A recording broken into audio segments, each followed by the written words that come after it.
시베리아 동부 북부는 굉장히 추울지 몰라도 모스크바가 그렇게까지 추운 동네는 아니라고 하셨거든요. 맞아요. 근데 11월 7일이에요. 엄청 추워 보이는데? 오셔도 너무 센 분이 오셨어요 이번엔. 아, 저 해 따라? 네. 그러니까 이상하게요. 처음이네. 11월 7일인데 저렇게까지 추워 보인다고? 이런 느낌이 좀 있어요. 맞아요. 네. 1941년 겨울은 20세기 최악의 혹한이라고 부르는 어떻게 보면 이상 기후였어요. 아, 그래요?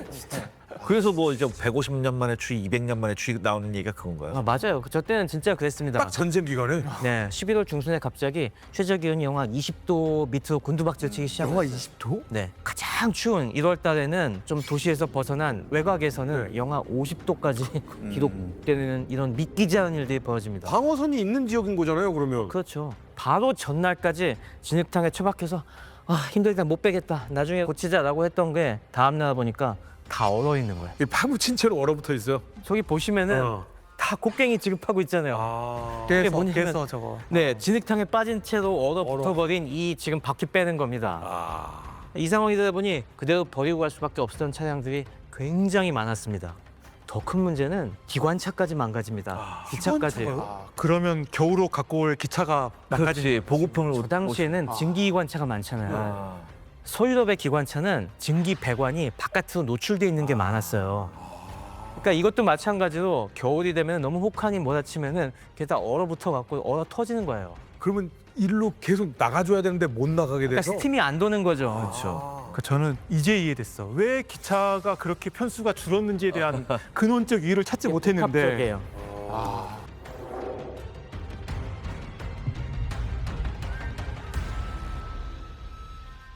그러면 독일군은 다른 게 문제가 아니라 식량과 연료, 보급품 아예 지금 단약. 안 되겠네요. 등등. 그렇습니다. 진흙장군의 동장군 싸다기를 연타로 맞으니까 독일의 보급 체계가 붕괴되기 시작을 했어요. 독일 보급 체계 붕괴 원인을 우리가 조금 더 구체적으로 살펴본다면은 독일군은 크게 세 가지 수단에 의존해서 전 동부 독일군의 보급이 이루어지고 있었어요. 가장 중요한 축이 기차입니다. 철도를 통해서 대량으로 이제 화차가 들어가고 철도 주요 기지로 보급품이 들어오면은 거기서부터 전방으로 수송하는 거는 트럭과 말. 마차, 말이 되게 중요했어요. 이 3축으로 움직이는 겁니다. 그런데 철도 교통의 가장 큰 문제는 소련은 궤관이 다르다고 했죠. 네. 광궤이기 때문에 다 독일 기관차에 맞게 다시 조정을 했어야 됐습니다. 그런 아, 식으로 저거를 저걸 직접 손으로 저렇게 하는 거예요? 네. 철도 공병들이 저런 식으로 원래 레일을 갖다가 다 떼어내고 저게 뭐 박혀 있는 거 다 빼내고 그리고 저 궤도에 맞춰서 저걸 옮겨요 다 손으로. 그래서 중간 중간에 저렇게 자 대보면서 요게 우리 간격 이지하면서 좌우 계속 체크하면서 저 다시 못을 박는 거예요. 철로는 재활용하네요. 그죠? 철로까지 저거 실어오려면 너무 힘드니까 이런 작업을 하다 보니까 저게 다수 작업이잖아요. 아니 그게 다 세워라 재워라지 저게. 아유. 독일이 철도 공병이 이렇게 충분하지 않았기 때문에 저 작업이 아주 굉장히 지지부진하게 가는 겁니다. 아니 그럼 개교할 시간에 그대로 소련 광궤 이용해서 가면 되지 않느냐? 독일이 또 하나 큰 실수했습니다. 뭐요? 전쟁 초반에 궤관에 맞는 소련제 기관차와 화차를 되게 많이 갖고 있어야 그렇죠. 되잖아요. 확보해야죠. 근데 이건 노획할 생각하지 않고 보는 족족 파괴해버렸어요. 신난다 하면서 계속 폭격하면서 다 부셔버리니까 쓸만한 게 없는. 쓸만한 게 없는 거예요. 전쟁을 오래 할 이게 생각이 발목을 잡은 겁니다. 그래서 동서로 이어지는 주요 간선밖에 저걸 못하는 거예요. 근데 그렇게 해서 들어가는 한계가 스몰렌스크 정도까지 지금 작업이 된 겁니다. 중부 집단군 같은 경우는. 10월 말이 돼서야 비아즈마까지 오죠. 네, 10월 말이 돼서야 겨우 거기까지 가는데 개개가 어느 정도 돼서 이제 기관차 굴려봐야지 하는데 기관차가 다 얼어 터지고 맞네. 이중탄에 진짜. 그 상황에서 트럭이랑 마차도 야. 파탄이 이제 나기 시작하는 겁니다. 근데 여기서 결정타를 맞은 게 말들이죠. 말. 독일은 현대화된 군대라는 이미지와 달리 사실은 다 말. 말에 어마어마하게 의존하고 있었습니다. 거의 100만 마리의 말이 동원됐었다고. 바르바로사 작전 시작할 때 대략 한 75만 마리의 말을 갖고 시작을 했어요. 트럭 자체가 워낙 독일이 부족했기 때문에 그 트럭의 결선 부분을 갖다가 다 말, 마차로 다 해결했습니다. 특히 보병 부대들. 그래서 독일은 이 말 관리를 위해서 말 등록제를 시행했습니다. 말이 태어나면 다 이 등록을 해갖고 항상 징발할 준비를 하고 있었는데 말 엄청 크거든요. 그렇죠. 어마어마하게 크고 승질도 더러워요. 네, 성질도 해주면 더 착합니다. 당근도 좀 주면서. 네. 그리고 엄청나게 많이 먹습니다. 많이 먹죠. 그게 문제지. 말 사료 조달하는 것도 엄청나게 일인데 풀 먹이면 안 될 거 아니에요. 옥수수 먹여야 될 거 아니에요. 맞아요. 그러니까 노변에 있는 풀 뜯어먹는 것은 몽골 말이나 가능하고 유럽 말들은 정말로 정제된 아주 질 좋은 사료를 먹여야 돼요. 그다음에 귀리라든지 이런 곡물을 곡물을 꼭 먹여요. 10%를 또 먹여줘야지 힘을 낼 수 있고. 그러면 말은 네. 야생으로는 살아가기가 힘들겠네요. 그렇게 해도 살 수는 있어요. 근데 이거는 진말이잖아요. 그러니까 이게 진물- 엄청난 노동을 해야 되니까. 승마용 말이나 야생 달라. 말랑 달리 네. 유럽의 진말, 유럽에 지금도 시골 같은 데 가보시면 진말이 있는데 네. 몸무게가 거의 1톤까지도 나가거든요. 그러니까 사실은 여기서 소는 더 많이 먹어야 돼요. 여기서 우리가 영화 보면 군마마이 나오잖아요. 이게 좀 문제가요. 예전에 짐을 끄는 말들이 있는데 이게 어마어마 크고 다리도 엄청나게 굵거든요. 근데 그런 이제 말들이 지금은 소용이 없으니까 다 쉽게 말하면 단종이 돼버립니다. 안 보여요. 근데 지금 남아 있는 말들은 다 승마용. 경주마, 승마마이기 때문에 영화에서 옛날 진말들을 못 구해가지고 승마용 말이나 경주말을 영화에 내보는데 그 말만 보고 진말을 생각하면 안 됩니다. 네. 품종이 다르기 때문에. 그 가끔 쇼하고 이런 데 보면 예. 말이 엄청나게 크고 막 두껍고 털도 막 있고 맞아요. 그런 게 진말이에요. 근데 이 서유럽 말의 큰 문제가 뭐냐면 추위에 약해요 또. 우리도 추운 겨울에 밖에 나가서 오돌오돌 떨면은 금방 감기 걸리고 그럼요. 몸이 약해져 갖고 픽 쓰러지듯이 말도 똑같습니다. 그래서 독일 그 당시에 영상들 보면은 말들을 갖다가 집안에 들여다놔요. 웬만하면은. 그리고 보통 때도 좀 잘 관리하는 데서는 천막을 씌워갖고 찬바람 직접 안 맞게 관리를 해줍니다. 근데 지금 이 상황이 되니까 사람 들어갈 집들도 지금 별로 안 남아 있는데 말들을 갖다가 그렇게 추위를 피하게 할 대책이 부족한 겁니다. 70 몇 마리고 어떡할 거야 그거. 그러니까 이제 노지에서 추위 갑자기 찬바람 맞고 몸이 약해져 갖고 픽 쓰러지는 말들이 갑자기 폭증하기 시작했을 때부터 이 시점부터 3기갑 집단에만 네. 전체가 아니라 하루 평균 1000마리 이상씩 주워나갑니다. 아, 맞아요. 거기에 또 문제가 뭐냐면은 서유럽에서 끌고 온 말을 이용한 이동 수단은 마차밖에 없었잖아요. 근데 마차가 이제는 효율이 엄청나게 떨어집니다. 진흙탕길에서는 말을 3배를 더 붙여야 돼요. 그리고 또 더 추워지면은 이게 눈밭이 되고 얼음밭이 되면은 이게 미끄러져서 못 나가기 때문에 교체해야죠. 뭘로? 썰매로. 아, 러시아 영화 보면은 왜 겨울에 말들이 썰매 끌고 가잖아요. 네네네. 아 닥터 지바고 같은 데 나옵니다. 아니 근데 소련 말은 서유럽 말하고 달라요? 달라요. 그래서 소련 말을 써야죠 이제. 소련 지역에서 흔히 볼 수 있는 말들을 판예라고 부르는데 아, 러시아 말. 코닉이라고도 하고 네, 판예라고도 조랑말. 하는데 네. 쉽게 얘기해서 잡종말이에요. 조랑말 잡종 같은 조랑말. 그러니까 네. 우리도 잡다. 동네 보면은 변견들 있잖아요. 그런 식이에요. 종. 잡종이 원래 튼튼합니다. 근데 그걸 뭐 진짜 잡종이 오래 살고 똑똑하고 병 잘 안 걸린다 뭐 이런 거. 맞아요. 오랜 세월 저 가혹한 환경에서 추위에 잘 견디고 강인하게 밀고 나갈 수 있는 이런 품종들만 살아남은 그 잡종 말들이 있었던 거죠. 역시 바닥에서 굴른 애들은 일을 잘하는구나. 맞아요. 저 말들을 쓰긴 하는데 단점이 있습니다. 뭐요? 힘이 약해요. 서유럽 마차를 못 끌어요. 네. 저 소련에 맞게 또 적당한 사이즈의 작은 마차나 네. 썰매를 끌게 또 적합해요. 그래서 많이 써야 돼요. 그런 경차군요. 네. 그러니까 근본적인 역마의 그런 손실을 대체하기는 힘든 거죠. 근데 근본적으로. 이것만 봐도 정말 소련에 가기 위해선 우크라이나 북부를 넘어서는 순간 완전 다른 준비 체제를 가져야 된다는 맞아요. 느낌이 드네요. 완전한 현지 준비가 필요한데 독일이 또 결정적인 문제가 하나 있었어요. 마지막 발목을 잡은 게 관료주의였습니다. 원래 독일이라는 나라가 시스템으로 움직이는 꼬장꼬장하게 법 다 따져가면서 규정 따져가면서 움직이는 그런 이미지가 있잖아요. 네. 실제로 독일 공무원들의 관료주의가 되게 심했어요. 군도 근데 마찬가지입니다. 현장의 지휘관이 판단해서 막 모든 걸 바꾸고 하기도 아니 근데 하잖아요. 뒤에서 보급 그거는 보내주는 작전할 거. 때만. 보급 보내주는 그러니까 거. 군 행정은 독일도 되게 경직돼 있었습니다. 그러니까 이럴 때면은 오만 수단과 방법을 가리지 않고 빨리빨리 뭔가 앞으로 전선으로 보낼 이런 방법을 찾아야 되는데 그런 면에서 능동적으로 대처를 못했어요. 다 규정 따져가면서 우리 규정이 없는데 그런 짓은 해줄 수가 없는데 라고 하다 보니 야 너네 마차 와야지 내가 널 뭘 믿고 이걸 내주겠냐 이런 식으로 하다 보니까 유연성이 없네요. 어떤 일이 벌어지냐면은 철도가 딱 들어오는 데까지는 보급 물자가 산더미처럼 쌓여 있는데 쌓여있어. 안 그 보내지. 앞으로 못 나가는 거야. 그렇지. 기록 쌓아놓고. 그래서 나중에 회고록들 보면 개탄을 합니다. 열받겠는데요, 진짜? 전방에선 이렇게 우리가 다 추위에 떨면서 얼어 죽어가고 있는데 지금 이 뒤에는 이렇게 많은 물질을 쌓아놓고 뭘 하고 있는 거냐. 왜 안 도대체. 보내주는 거야? 혹시 러시아 친구하고 이 독소 전쟁에 관한 얘기를 할 때 네. 동장군 얘기 진흙장군 얘기를 하는 건 좋은데 네. 너무 많이 하면 안 됩니다. 왜요? 처음에 이제 맞장구 쳐주다가 네. 러시아 친구가 이렇게 화를 낼 수가 있어요. 아이고 우리는 손 놀고 있었는데 뭐 겨울 장군과 그 진흙 장군이 알아서 독일군을 물리쳐줬느냐. 우린 아무것도 안 했냐? 예, 그것은 하나의 조건일 뿐이고 그 조건을 현실로 만드는 것은 결국 인간의 의지, 투지인데 그게 소련. 그 당시 소련 민간인과 군인들의 또 구투가 있었기 때문에 독일군을 물리칠 수 있었다. 이런 측면도 생각을 해야 될 듯합니다. 그렇죠. 네, 하나만 더 하고 싶어요. 어. 네. 동장군과 진흙장군에 대해서는 잘 이야기해 주셨는데 네. 한 명의 장군이 지금 빠져 있습니다. 벌써 축구부 장군. 거리 장군입니다. 거리 장군. 이 모든 근본 요인은 거리 장군입니다. 아 워낙 멀어. 네, 말이 왜 이렇게 지금 힘이 없고 쇠약해졌겠습니까? 워낙 많이 걸어서 그래요. 게다가 트럭도 왜 이렇게 지금 문제가 생겼냐면 이미 지금 여기까지 오기 전까지 독일군 전체 트럭의 약 40%, 즉 30만 대 가까운 트럭이 이미 다 고장났습니다. 그래서 실제로 트럭에 얼마 정도 지금 썼는지를 기록을 해놨거든요. 트럭 한 대가 탄약 수송에만 31만 킬로를 이미 탔어요. 탄약 수송에만. 폐차시켜야지. 그 연료 수송에만 19만이에요.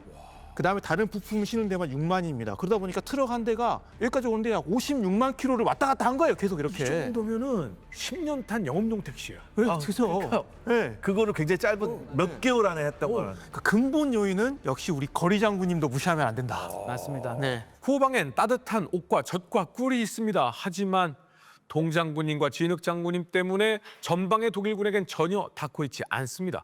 보급난에 처한 적을 상대하는 소련의 유구한 전통 중에 하나, 초토화 작전 아니겠습니까?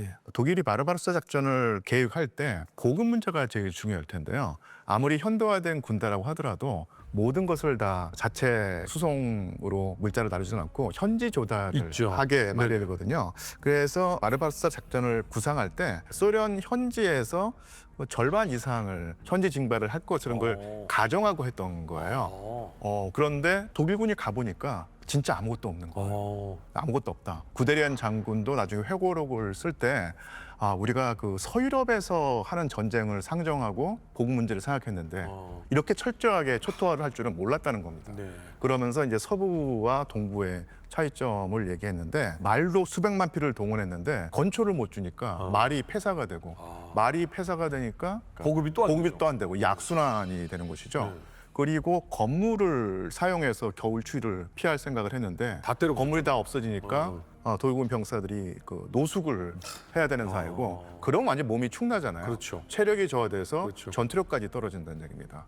자, 그러면 이런 상황에서 초토화 전술을 누가 했는가라고 했을 때 역시 그 우리가 흔히 말하는 뭐 이격대원 아니면 파르티잔 대원이라고 해서 후방에 떨어뜨려서 거기서 이제 파괴 활동을 하는 것이죠. 근데 그 대표적인 사람이 바로 이제 조야 코스모 제멘스카야인데요.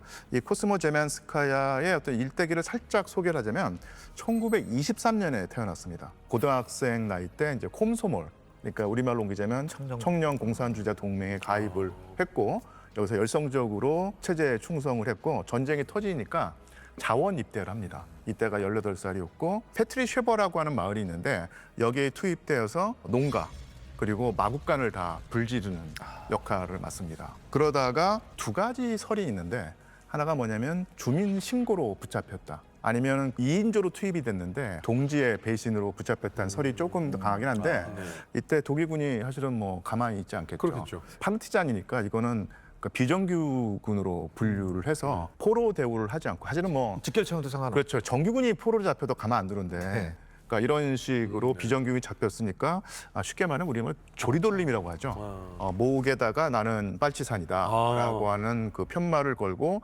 마을 사람들에게 경고를 해주기 위해서 삥 돌아간 다음에 상당히 심한 고문을 당한 다음에 결국 비참한 최후를 마쳤다는 것을 보여주는 사진이 있는데 그 사진을 보고 소련 전체에 퍼지니까 이게 엄청나게 투지가 끌어올랐다는 얘기입니다. 소련판 잔다르크가 된 예. 거지. 그리고 스탈린이 그 보도를 본 다음에 했다는 얘기가 코스모 제만스카야를 처형한 부대는 그러니까 독일군 부대겠죠. 생포하지 마라. 잔인하게 복수해 예, 주겠다. 붙잡히면 무조건 죽이라고 하는 그런 명령을 특별히 내릴 정도였습니다. 그래서 여고생의 나이에 자원에서 파르티잔 활동을 하다가 적에게 저런 끔찍한 최후를 맞았다는 사실이 소련의 항전을 대표하는 하나의 아이콘이 됐고요. 지금도 모스크바에 가시면은 파르티잔스카야라고 하는 역이 있어요. 거기 가면은 조야 코스모제만스카야의 등신대의 동상이 서 있습니다. 그래서 이 코스모제만스카야를 보자면 초토화 전술이 얼마만큼 효과적으로 수행됐는가 알 수 있고, 하지만 소련 일반 시민들, 특히 이제 농민들이 어마어마한 고생을 했던 것도 그렇겠네요. 분명한 사실이에요. 몇 가지 사례를 들어보자면 붉은 군대 군인이 와서 다 마을에서 물러나라 했을 때 우리 늙으신 어머니가 거동을 못한다 하니까 그런 거 봐줄 수 없다. 당장 옮겨라. 다 불질러야 된다. 뭐 이런 상황이고요. 그러면 그 사람들은 누가 뭘 먹여요? 그러니까 그 다음에 또 어떤 다른 증언에 따르면 13살 소년이 증언을 했는데 결국 우리가 그 산으로 들어갈 수밖에 없었는데 산에서 먹을 게 없었다.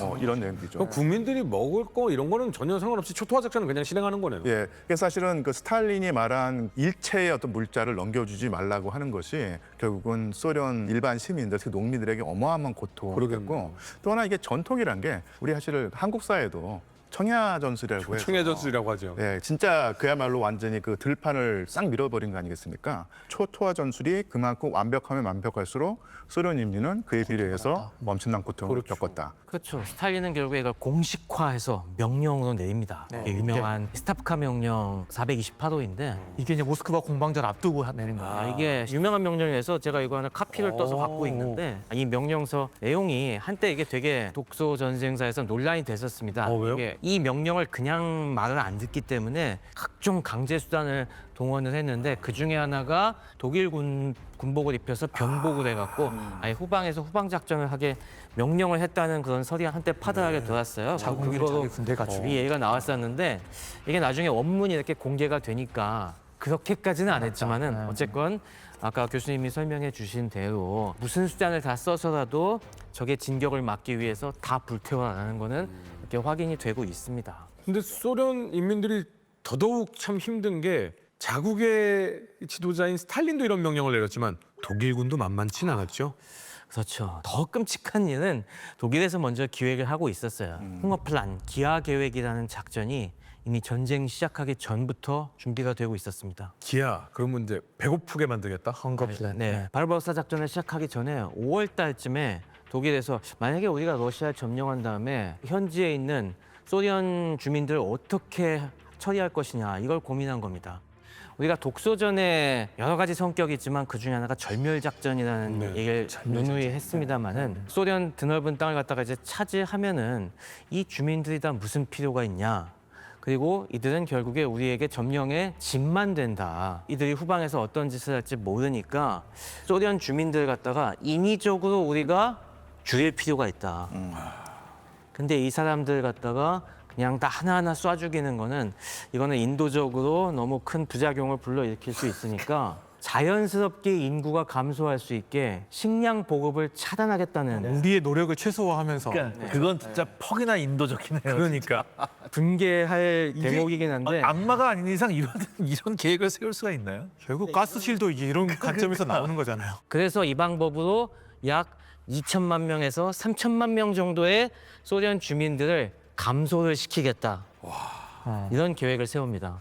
근데 들어보면 이 독일 장교들은 사실 약간 귀족들이 많기 때문에 필요 없는 끔찍한 살상을 좀 안 하려고 모습을 보이는 귀족들도 많이 있었잖아요. 근데 그런 사람들에게 약간 네가 죽이는 거 아니야? 그냥 작전을 따라서 이렇게 하다 보면 알아서 줄어들 거야. 라고 하는 도덕적 회피를 좀 주는 느낌이 좀 있네요. 아, 그렇죠. 그 당시 인종 주시에 다 사로잡혀 있었기 때문에 열등한 인종들을 어느 정도 좀 자연 감소시키는, 그렇게까지 이게 나쁜 일은 아니잖아? 라는 인상을 주는 겁니다. 그래서 저는 굉장히 그 당시 독일의 선전 영화라든가 그런 걸 보면은 약간 좀 피가 거꾸로 솟는 장면들이 있는 것이, 항상 이 회차 중간중간에 소련군 포로들과 현지 주민들 모습을 내보내요. 거기는 무슨 게 깔려 있냐면은 흰색들도 다 아시아 피들이 섞여갖고 이런 식으로 꾀죄죄하고 뭔가 지저분한 놈들, 열등적, 우리보다 열등한 사람들이다. 그러니까 이런 사람들은 좀 없어져도 된다라는 의식을 갖다가 주입을 시키는 거예요. 그러면서 이렇게 굶겨 죽이겠다는 준비를 하고 있었던 거죠. 그래서 사실 독일도 스탈린 못지않은 아주 악마적인 계획을 그러니까요. 이미 준비하고 있었던 거예요. 그런데 여기서 또 반전이 있습니다. 그러면 이 계획이 실행에 옮겨졌느냐? 네.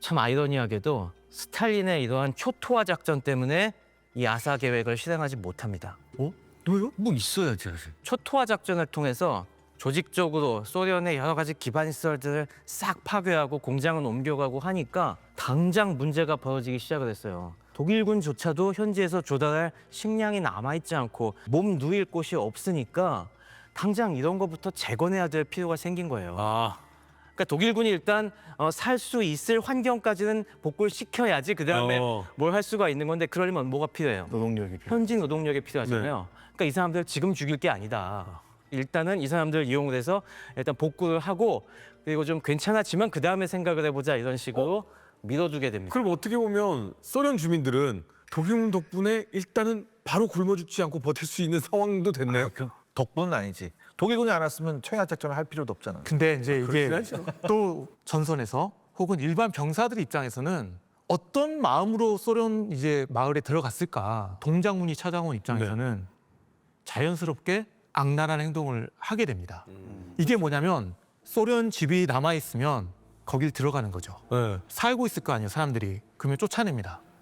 쫓아내서 자기들이 살기 위해서, 추위를 피하기 위해서 안 가려고 하면 어떻게 하겠습니까? 그렇죠. 쏘거나 아니면 협조하는 사람들한테 뭐 밥을 짓게 하거나 그러니까 식량 물자들을 다 뺏어가면서 쫓아내는 사람들은 결국 어떻게 되겠습니까? 그 죽어요. 추위에 죽을 수밖에 없는 운명이라는 겁니다. 근데 그거를 현장에 있는 병사들은 어떤 마음가짐을 했느냐라는 부분인데 뭐 여러 동기들이 있다고 보는데 첫 번째 동기는 뭐냐면 우리도 좋아서 하는 거 아니야. 우리가 살라고. 우리가 살라고 너희 안 쫓아내면 내가 죽으니까 해야겠다라는 부분이고 두 번째는 야 소련군도 지금 나쁜 짓을 너희한테 많이 했잖아. 그럼 우리라고 왜 못해? 우리는 약간 양반이야. 우리 쫓아내는 건 정도는 양반이야. 약간 이런 부분이고 나중에 가서는 사실 그렇게 소련군 쫓아내고 뭐 죽이고 한 게 우리가 한 게 아니라 소련군이 했다 이런 말을 하는 사람들도 있어요. 그러니까 그건 어떻게 보면은 독일군도 이런 행동을 하면서 가책도 많이 느꼈을 것이고 죄의식을 이게 또 가지고 어마어마한 트라우마로 작용했을 것이고 그러니까 결국 위에서 나오는 그 구호 헝거 플랜이나 이런 거를 별도로 사실 전장에서는 이렇게 참혹한 현실들이 계속 벌어지고 있었다는 거죠. 그렇죠. 그래서 독일군 회고록 같은 거 보면은 뒤늦게 우리가 못할 짓을 했다라고 하는 부분들이 있어요. 이를테면은 추우니까 이 당시 독일군 사진을 보면은 모직 코트만 갖고는 예. 안 되니까 소련 민가에 남아 있는 침대포 모든 같은 걸 다 걷어갑니다. 그래서 침대포 칭칭 동여매고 있는 경우도 많고 소련 주민들은 아무래도 겨울 준비가 더 잘 돼 있으니까 펠트로 만든 그래도 제대로 된 외투가 있잖아요. 지나가다 입고 있으면 다 뺏어버리냐? 벗어. 그러고서 다 벗겨서 입어갑니다. 그럼 그다음 어떻게 되겠어요? 근데 그게 죽음을 맞이할 수 일탈이 아니라 일반적인 현상이었다는 게 그럴 중요한 수밖에 거죠. 없겠죠. 네. 그러다 보니까 독일군이 나중에는 피하 구분이 안 되는 거예요. 소련하고 옷을 막 이렇게 막 입고 있고 소련 농민복 입고 있고 이러니까. 네. 소련 군복도 많이 그래서 이제 그렇죠. 룰을 정하죠. 소련 옷 뺏은 옷들은 안에만 입어라. 이런 식으로. 결국 이게 바알과 디아블로의 싸움입니다. 이게 악마들끼리의 싸움이기 때문에 누구를 정당화할 생각도 없고 객관적으로 저는 이 부분을 저희가 계속해서 포아이즈의 시선으로 풀어나가는 거니까요. 이거는 이렇네요 저렇네요 했다고 해서 그 저쪽을 절대 정당화시키는 일은 없을 겁니다. 자, 그런데 이런 여러 가지 악재가 겹치는 상황에 독일군은 결국 모스크바 진격을 포기하고 잠깐 스톱을 시켰지 않습니까? 이제 이 동안은 재정비를 통해서 공격을 준비하는 겁니까? 흔히 우리가 휴식 및 재정비라고 하거든요. 네. 그러면 이제 그 기간 동안 일반 게임으로 하면은 캐릭터들의 그 스테이지가 있죠. 체력 스테이지. 네. 그럼 이거 절반쯤 줄은 거예요, 지금. 그렇죠, 그렇죠. 씩 차야 되잖아. 조금씩 차야죠. 예. 근데 저는 의심을 합니다. 네. 멈췄다고 해서 찼을까? 그래도 막 걷고 막 그 추위에 막 밖에 계속 있고 이러지는 않잖아요. 먹이 활동을 해야 될 거 아니야. 뭐가 와야죠. 그렇죠. 뭐가 와야죠. 그래서 전선은 멈추긴 했지만 군대가 회복되진 않았다고 생각해요. 보급이 끊긴 상태에서 오긴 하지만 충분하지 않잖아요. 특히 병사들은 추위에 노출돼가지고 점점 뭔가 소모되고 있어, 마보되고 있어. 장비들도 마찬가지, 계속 방치되고 있습니다. 비전투 손실이 굉장히 여기서 많이 늘어나. 그렇죠. 그러면서 작전만 멈췄을 뿐이지 사실상 독일군의 전투력은 조금씩 깎이고 있지 않았을까라는 생각을 해본다는 거죠. 도트 데미지를 입고 있군요. 그렇죠. 그러니까 이게 저는 재정비라고 보기에는 조금 무리가 있지 않을까. 네. 체력은 조금 회복될 수 있겠지만은 뭐 전차라든가 항공기라든가 이런 장비들은 계속 급감을 하고 있었죠. 전차 사단들이 원래 200대씩 출발하던 전차들이 이제는 뭐 각 사단들의 전차가 한 뭐 20-30대 나오면 다행일 정도로 굉장히 줄어들었고 그리고 항공기도 태풍 작전에 1단계 시작할 때는 550대 있었다고 했죠. 이제는 또 그게 300대로 줄었습니다. 그만큼 장비는 보충될 기미 없이 계속 내려가고 있었죠. 보충되기는커녕 영하 30도에서 50도면 세워놓으면 고장나기 시작할 것 같아요. 그래서 네네. 그 유럽 전선이 크게 이제 서부 전선과 동부 전선이 있는데 동부 전선과 서부 전선의 그 전쟁 양상이 사실은 너무 다르지 않습니까? 그래서 독일군 병사들이나 군인들이 했던 얘기가 동부 전선에 비해서 서부 전선은 소풍 온 느낌이다. 그러니까 이런 말이 그냥 농담처럼 안 들리는 게 전쟁이 가질 수 있는 모든 가장 그 끔찍한 상황 그리고 전쟁의 모든 극한적인 상황이 정말로 적나라하게 드러났던 전선이 동부 전선이고 참호 속에서 비 오고 막 쥐들 들고 막 할 때 아 너무 힘들다라고 했었는데 그 병사들이 동부전선에서 그때가 좋았지. 이런 느낌인 거잖아요. 자 그런데 도트 데미지 입고 계속해서 피가 깎여 나가면 자칫 잘못하면 거기서 죽을 수도 있습니다. 네. 근데도 모스크바를 가야 될지 아니면 이제 돌려라 유턴해라 이 결정을 일단 내려야 되는 거 아니에요? 그래서 이제 이런 재정비 자체가 어려운 어마어마한 참혹한 환경에서 네. 열린 회의가 11월 13일에 오르샤 회의입니다. 이때 이제 참모총장 할더가 날라왔죠. 그러면서 소련에 있던 모든 이제 북부부터 시작해서 지휘관들 다 불러 모아놓고 네. 참모들 다 불러 모아놓고 어떻게 해야 될 것이냐. 방금 허중미 MC님이 말씀하신 대로 동계 방어로 갈 것인가, 모스크바로 갈 것인가. 이걸 논의했어야 되는데 안 해요? 사실 저도 그렇게 생각했어요. 야 이거 논의하려고 모인 거 아니었어? 사실 지금 2주 동안 독일군이 이제 힘들어서 안 돼서 멈춘 것도 있지만 소련군도 지금 아무것도 안 하고 있습니다. 그러면 이 사이에 이제 결정을 해야 결정을 되는 해야죠. 그리고 실제 이제 회의 내용을 쭉 봐도 많은 참모들이 이제 특히 보급 참모들이 이런 이야기를 합니다. 모든 것들이 지금 다 병목에 걸려 있습니다. 철도부터 지금 부족합니다. 트럭도 부족합니다. 말도 부족합니다. 물론 오긴 오겠지만 정말로 많은 시간이 필요하고 지금 당장 공격하기는 어렵습니다. 만약 지금 공격하더라도 쉽지 않을 겁니다라는 경고를 계속합니다. 네. 그런데 동계 방어로 전환하자 그런 것은 처음부터 옵션이 없었습니다. 이게 중요한 거예요. 결론이 이미 정해져 있었던 겁니다. 처음부터 어떻게 싸울지를 결정하기 위해서 온 겁니다. 모스크바로 어떻게 갈지를 결정하러. 그렇습니다. 그러니까 결국에는 아무리 사람들이 보급에 대한 경고를 해도 그게 공세를 멈추자라는 근거를 안 쓰이는 겁니다. 오히려 그렇다면 어떤 순서로 공격하는 게 낫지? 누가 먼저 선택적으로 먼저 공격하지? 단계를 어떻게 나누지? 이런 조건으로만 활용되는 겁니다.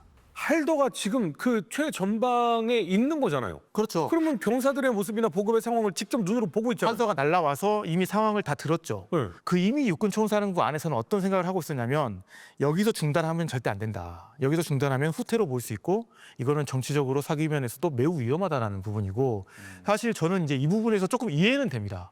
이게 어떤 부분이냐면 이미 지금 모스크바 앞까지 100km, 110km까지 왔습니다. 그렇다면 조금만 용을 좀 쓰면 갈 수 있을 것 같다. 갈 수 있을 것 같아요. 왜냐하면 이게 걷는 것도 아니고 얼었잖아요. 네. 탱크가 갈 수 있다. 탱크가 갈 수 있잖아. 그럼 탱크 연료만 조금 채워놓으면은 100km 가는 거? 100km면 금방이죠. 그 생각이에요. 4, 5일만 전투를 야무지게 하면 분명 할수 있다. 충분할 수 있다. 그러면서 이 회의 내용에서 어떤 게 나오냐면 여러분들 지금 보급 이야기 계속 하시는데요. 알고 있습니다. 유형 전력 전차 많이 약해진 거 알고 있어요. 하지만 우리에게 뭐가 있습니까? 의지가 있습니다.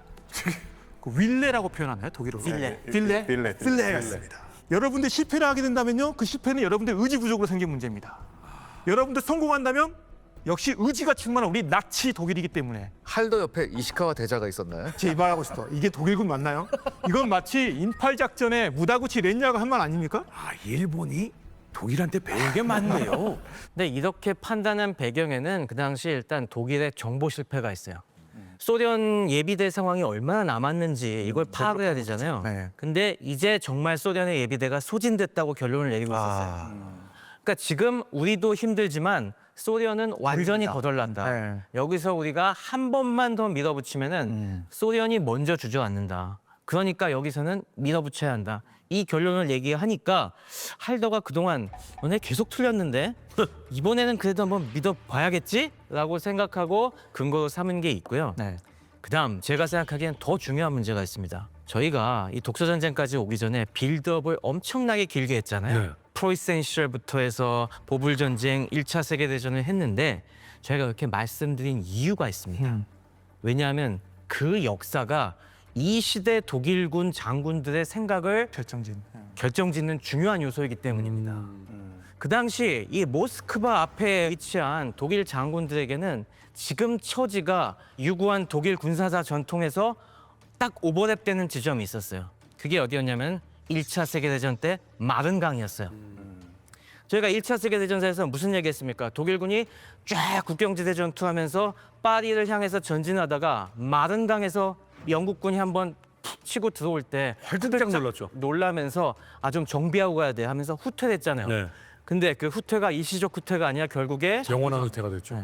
1차 세계대전 전체 패배로 이어진 경험이 있지 않습니까? 아. 그 생각이 모두가 떠오른 거예요. 이 당시 독일 장군들은 다 1차 세계대전의 경험이 있었습니다. 그러면서 그 뒤에 우리가 무슨 잘못을 해서 그때 졌지? 곱씹어 봤을 때 이건 마른강에서 우리의 의지가 꺾였기 때문이야.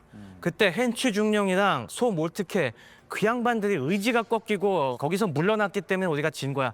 거기서 우리가 밀고 나갔으면 이겼을 텐데 이 생각을 하니까 이게 오버랩 되는 거예요. 지금 밀리면 안 돼. 밀고 가야 돼. 여기서 적들에게 소련에게 마른강의 기적을 한 번 더 선사해 줄 수는 없어. 이 생각을 하니까 갈 수밖에 없는 겁니다. 이해가 약간 가요. 왜냐면 지금은 저희가 모든 걸 다 알고 보는 거잖아요. 네. 근데 그때 당시에 1차 대전을 겪었던 독일 장군들은 자기의 경험만을 알고 있는 거잖아요. 밀어붙여야 될 때 못 밀어붙여서 망했던 독일군의 전력들이 분명히 있기 때문에 이렇게 들으면 아 이해가 가네요. 극도로 또 장기전에 대한 두려움이 있잖아요. 네. 여기서 끝낼 수 있는 기회인데 이걸 못 끝내? 뭐라도 용을 써야 되겠다. 그래서 저는 의지라는 표현이 나왔다고 네네. 생각해요. 용 쓰는 거지 지금 여기서. 근데 여기서 이 역사의 이해가 그러면은 어떻게 모스크바를 공략할 것인가까지 영향을 줍니다. 네. 그때 또 떠오르는 게 보불 전쟁의 기억이죠. 파리를 점령하지 않고 봉쇄했죠. 포기했죠. 봉쇄해버렸죠. 그 푹 쐈죠. 그렇죠. 봉쇄하고 계속 공격하니까 결국 보르도로 피신 갔던 프랑스 정부에서 손 들고 나왔잖아요. 그렇죠. 바로 그거다. 지금 모스크바 방비가 아무리 강해졌다고 하지만 우리가 이제 측면으로 파고들어서 지금 모스크바를 다시 봉쇄해버리면은 또 저들이 계속 모스크바 구원하겠다고 이리저리 와서 충돌하다가 힘 다 빠지고 결국에 손 들고 오겠지. 그때 승리 공식을 지금 적용하면 된다. 그래서 여기서 결정한 건 뭐냐면은 정면 공격은 독일의 4군에게 맡깁니다. 하지만 여기선 돌파할 기대를 갖지 않고 북쪽에 이제 3기갑 집단과 4기갑 집단을 몰아서 모스크바의 북쪽으로 돌아서 모스크바 후방으로 가기도 하고요. 지금 남쪽에서 올라오고 있는 구데리안의 제2기갑군도 빨리빨리 올라와서 남쪽에서부터 에워싸 갖고 일단은 모스크바를 봉쇄하는 것까지는 가능할 것이다. 거기서 끝내놓자. 네. 우리는. 네. 이번 작전의 목표는 그 봉쇄를 목표로 하자라는 암묵적 합의가 이때 형성이 된 겁니다. 가능도 할 것 같다라는 생각이 들어요. 그때 당시로 입각을 한다면. 자 그러면 스탈린이 그 과거를 이렇게 넘어가 보면 나폴레옹 러시아 원정에 대해서 가장 자랑스러운 우리의 역사 방어 전략이라고 생각을 했잖아요. 11월 중순부터 오히려 우리가 치고 나가야 된다. 이렇게 주코프한테 명령을 좀 내리지 않았나요? 그렇죠. 10월 달에 그렇게 다 털리고 나서도 11월 달에 조금 다시 올라오니까 계속 공격을 해야 된다. 마침 지금 정지된 곳이 어디예요? 보로디노잖아요. 그 당시 나폴레옹이 러시아를 모스크바 넘어서 추격을 못한 이유는 보로디노 전투에서 꽤 큰 타격을 입었기 때문이거든요. 이게 양쪽 모두가 과거 역사로부터 계속 영향을 받고 있는 겁니다. 보로디노처럼 여기서 더 타격을 주면은 독일은 이제 모스크바 거의 다 왔으니까 이제 여기서 걔들은 주저앉을 거야. 그러니까 주코프에게도 여기서 방심하지 말고 반격을 통해서 계속 힘을 빼라고 주코프를 닥달하는 거죠. 그러니까 그만큼 스탈린도 불안감이 아직 있었던 거예요. 하지만 주코프는 이거에 대해서 이제는 더는 안 된다. 여기서 더 한 번 팔 잘못 내질렀다가는 회복이 진짜 어려울 수 있다라고 하면서 계속 어떻게든 보스 조금 진정하십시오라고 조금만 기다려 주시면은 전력을 모아서 반격을 하겠습니다. 이렇게 시간을 계속 벌고 있는 상황이에요. 약간 소규모 역습 정도를 조금씩 해주죠. 그래도 비 맞춰줘야 되니까. 용어했습니다. 성공했습니다. 스타일이 이 당시에는 굉장히 신경질적인 게 여러 기록에서 보입니다. 그러면서 이제 주코프가 계속 말을 안 들으니까 주코프 너도 어디 가고 싶니? 라는 식으로 은근슬쩍 압박을 계속 하니까 주코프는 딱 이럴 때 한 번 더 영린을 건드렸다가는 어떻게 되는지 잘 알기 때문에 알겠습니다. 그러면은 16군은 제 동창인 거 잘 아시죠? 제가 로코스프스키에게 빨리 반격을 실시하라고 15일에서 20일 사이에 공격을 하기로 이제 말을 해놓습니다. 그런데 이때 독일이 먼저 팔을 뻗습니다.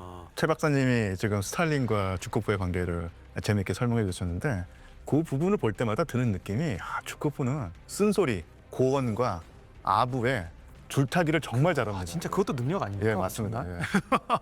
자, 먼저 손을 뻗은 건 독일이었습니다. 자칫 잘못하면 이거 성공하면은 주코프부터 다 날아갈 수도 있는 이 상황.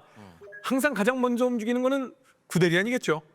구데리안도 상당히 압박을 받고 있었어요. 큰 대작전에서 내가 지금 주저주저 하면은 이 모든 계획이 다 실패로 들어간다는 걸 너무나 잘 알고 있으니까 구데리안도 이때부터는 조바심이 나요. 그러면서 휘하 병력들에게 빨리빨리 지금 우리도 사정 봐줄 상황이 아니다. 이 전쟁의 승리를 위해서 계속 밀고 가라 압박을 하죠.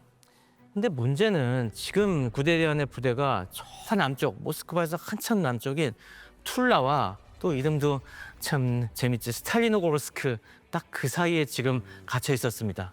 소련군이 이때서부터는 아주 완강한 방어를 스탈린의 이 초토화 작전에 의해서 싹 불태우고 그리고 절대 고수 명령에 의해서 퇴각하지 않고 이 툴라와 스탈리노고르스크에서는 나올 생각을 안 하는 겁니다. 근데 이 두 도시를 청소하지 않고서는 보급로가 확보가 되지 않기 때문에 구데리안 입장에서도 굉장히 지금 난감한 상황이었어요. 그래서 구데리안이 남아있는 기갑사단들을 갖다가 탈탈 털어갖고 이 두 개의 주요 전투단을 갖다가 편성을 합니다. 그러면서 이 두 개의 축으로 일단 툴라와 스탈리노고르스크가 안 뚫리니까 다시 측면 공격을 한다. 옆에서부터 뚫고 가서 우리가 이 두 도시의 후방을 끊어놓는다. 그럼 그 후방을 끊기면은 그때는 어쩔 수 없이 나오겠지라고 이제 밀어붙이기 시작한 겁니다. 이미 시점에 이 기갑군 같은 경우는 전차 전력이 한 30% 정도밖에 안 남아 있다고 보면 됩니다. 그러니까 전체적으로도 다 50% 이하가 된 것 같아요. 네. 그걸 가지고 지금 뭐라도 해보려고 지금 하는 거잖아요, 지금. 전 부대를 다 털어서 만든 게 결국에 일개 야전군이 여단급 전투단 2개밖에 편성을 못했어요. 그러면서 우회에서 어떻게든 올라가 보는데 이제 후방을 끊어도 소련군이 버티는 겁니다. 버티면서 여기서 무려 50km를 억지로 이제 북진을 해갖고 겨우겨우 앞에 뭔가 좀 소련군의 증원을 차단을 하려고 하는데 이제는 앞 뒤에서 소련군이 난리를 치는 겁니다. 앞에서는 정보 보고에 의하면은 예비대 다 없어졌다고 했는데 웬걸? 계속 모스크바 방향에서 새로운 예비대들이 꾸역꾸역 밀려오면서 공격을 하는 거고 뒤에서 포위되면은 이제 좀 손들고 나올 줄 알았던 소련군이 완강히 버티면서 계속 저항을 하는 데다가 그다음에 스탈리노고르스크에서는 아예 여기서 갇혀있던 봉쇄돼 있던 일개 사단, 이 사단도 시베리아에서 온 사단입니다. 이 사단이 아예 돌파를 해버려요. 광행 돌파를. 이 소식을 듣고서 구데리안이 한탄을 합니다. 아니 어쩌다 우리 독일군이 포위망을 이제 못 가둬서 적군이 다 빠져나가게 할 정도가 됐냐. 병력이 없으니까 포위를 했다고는 하지만 그냥 뚫고 나올 수 있을 정도의 얇아진 겁니다. 이 지경이 되니 툴라는 점령도 못한 상태로 그리고 위태롭게 측면을 노출한 상태로 지금 이 사방에서 앞뒤로 적을 다 막아내야 되는 이 상황에 몰리게 됐습니다. 독일군은 이렇게 뭐 장비부터 시작해서 병력도 굉장히 줄어든 상황인데 소련군은 9만 명을 빼놓고 나중에 뒤에서 예비대를 수십만 명을 모으고 있었잖아요. 네. 그러면 이 남쪽 방향으로 그 예비대를 보내는 거예요? 이 당시에 독일군이 한 100만 명 정도 남아 있었는데 소련군도 이 당시 어느새 그 사이에 100만 명. 전력을 채워 올려갖고 11월 말이 되니까 거의 한 110에서 120만까지 올립니다. 한 달 만에? 네. 그만큼 전국에서 끌어올 수 있는 예비대가 아직 있었다는 거죠. 네. 다만 그들이 조직화가 덜 됐을 뿐이지. 네네. 그러면서 아예 5개 야전군을 이 당시 새로 편성을 해갖고 구데리안 저 남쪽을 향해서 2개 야전군을 내려보냅니다. 그 따지고 보면 이 한 달 만에 길게 봐도 한 달 한 열흘 만에 이렇게 된 거잖아요. 그 전에 딱 9만 명이었잖아요. 독일군의 어떤 전략을 사람들이 많이 살펴보면서 그때 남쪽으로 가지 말고 모스크바로 갔어야 돼라는 말이 이해는 가네요. 예, 그때가 정말 적기였긴 했네요. 네. 그런데 구데리안이 이렇게 지지부진한 사이에 또 한쪽에서 제3기갑집단과 제4기갑집단의 공격은 그래도 여기는 전차 전력이 조금 더 온전해갖고 어느 정도 성공을 거뒀습니다. 이 부대들이 북쪽에서 돌파구를 열었는데 이 볼로콜람스크 북쪽 여기는 소련군이 방어선을 제대로 갖춰놓지 못한 지역이었어요. 이 북쪽을 우회해서 칼리닌 밑에 클린 쪽으로 확 밀고 들어가니까 이쪽은 또 뻥 뚫려버립니다. 이 당시에 이 북쪽 팔의 목표는 모스크바 쪽을 보면은 소련 북쪽에 이제 볼가강이 크게 휘도가 흐릅니다. 워낙 모스크바가 큰 대도시이기 때문에 모스크바도 물이 많이 필요하잖아요. 네. 그래서 이 볼가강을 막아서 이반코보 저수지라는 굉장히 큰 저수지가 있는데 쉽게 얘기해서 우리도 서울로 따지면 팔당호죠. 네. 근데 팔당호보다 면적이 한 10배 정도 됩니다. 모스크바강까지 그 사이에 운하를 파갖고 이게 볼가 모스크바 운하인데 그걸 통해서 이제 물을 공급받는 거예요. 그래서 이 볼가 모스크바 운하까지 확 진격을 해서 여기서부터 뒤로 향하는 통로를 갖다가 열겠다는 게 이 북쪽 팔의 노림수였고 이게 초반에 굉장히 잘 먹힙니다. 그러면서 11월 2주 동안에 독일군이 이곳을 뿌역뿌역 뚫어내갖고 드디어 볼가 모스크바 운하에 거의 도달할 지경이 돼요. 그러니까 이쪽이 로코소프스키가 방어보다는 스탈린의 압박에 의해서 공격 준비를 하다가 여기가 뒤치기를 당해서 여기서 확 밀려버린 거예요. 그러다 보니 이제 이쪽이 소련에게 난리가 났습니다. 모스크바 방어에. 북쪽에서 이거 뚫리는 거 아니야? 이런 위기가 펼쳐져서 여기서 소련군이 또 하나의 비장의 카드를 만들기 시작합니다. 뭐 아직도 쓸 카드가 있어요? 네, 그럼요. 그래서 이때 만들어진 유명한 부대가 제1충격군이었어요. 충격군이 돼. 이름 자체가 좀 기이하잖아요. 충격적이네요. 네, 충격적이죠. 충격군이라고 하는 거는 우리가 전선을 갖다가 뚫기 전에 거기에 일단 구멍을 내고 거기에 아군의 병력을 쫙 밀어붙이는 그런 전선의 균열을 내기 위해서 쓰는 군사적 개념으로서의 원래 용어였는데 아예 그걸 갖다가 써서 그런 진짜 부대를 만들어버린 거예요. 쉽게 생각하시면 왜 우리 성문 부술 때 공성전 할 때 네. 공성추 있잖아요. 갖다 네. 놓고 꽝 바로 그 역할인 겁니다. 그러면서 이 충격군은 근데 병력이 없잖아요. 그래서 진짜 싹싹 긁어 모아갖고 좀 아주 기이한 형태의 야전군을 만듭니다. 이 부대는 원래 충격을 발휘하기 위해서는 중장비가 많이 있어야 되고 기동력도 있어야 되잖아요. 근데 이런 게 지금 없습니다. 그래서 뭘 하기로 하냐면은 의지의 충격 부대를 만들기로 합니다. 여기 둘 다 의지에 지금. 야권이다. 이쪽이 다 의지지. 정신력의 싸움이네. 네, 그래서 여기 할애할 수 있는 일반 정규 야전 소총사단은 딱 한 개밖에 없어갖고 그 다음에 여기다 뭘 갖다 붙이냐면은 해군 여단을 갖다 붙입니다. 해군이요? 네, 이때 동원된 부대들이 태평양 함대 수병들이었어요. 워낙 상황이 급해지니까 육군 부대들은 다 보내갖고 자 태평양 부대 지금 꼭 필요한 인원 아니면은 다 나와. 그래서 수병들을 싹 모아갖고 시베리아 횡단 열차로 지금 보내고 있었던 거예요. 영화에도 본 것 같은데 그 장면에. 있어요. 네, 있죠. 여기 딱 줄가 있는 이 해군 복장 있잖아요. 네. 해군 수병복을 그대로 입은 상태로 그리고 그 모자도 딱 그 해군 그 모자를 쓰고 딱 소총과 기관총만 들고 내려서 배가 아닌 지상에서 조국을 위해 헌신할 수 있는 기회가 왔다. 지금 우리의 모스크바 코앞까지 온 저 파시스트 놈들 갖다가 밀어내라. 너희들에게 영예로운 충격군의 칭호를 주겠다. 이렇게 내보낸 거예요. 셔츠인데 이렇게 가로로 줄무늬가 있는 게 있거든요. 이게 그 해군 복장이거든요. 러시아 제국 해군이 프랑스 해군을 본받아서 이걸 도입을 했는데 이게 사실은 해군 병사가 물에 빠졌을 때 식별이 잘 된다고 해서 이게 보급이 됐거든요. 그런데 이게 1920년, 30년대 육전대를 만들 때 이것을 이게 널리 보급을 한 거예요. 그래서 그 러시아어로는 텔냐시카라고 하는데 텔냐시카. 이게 용맹, 무쌍의 어떤 상징이 됐거든요. 지금도 러시아에서 이 텔냐시카를 입고 다니면 아 정말 상남자다, 사나이다 하는 느낌을 주고 왜냐하면 그 스페스나트도 그걸 예, 예.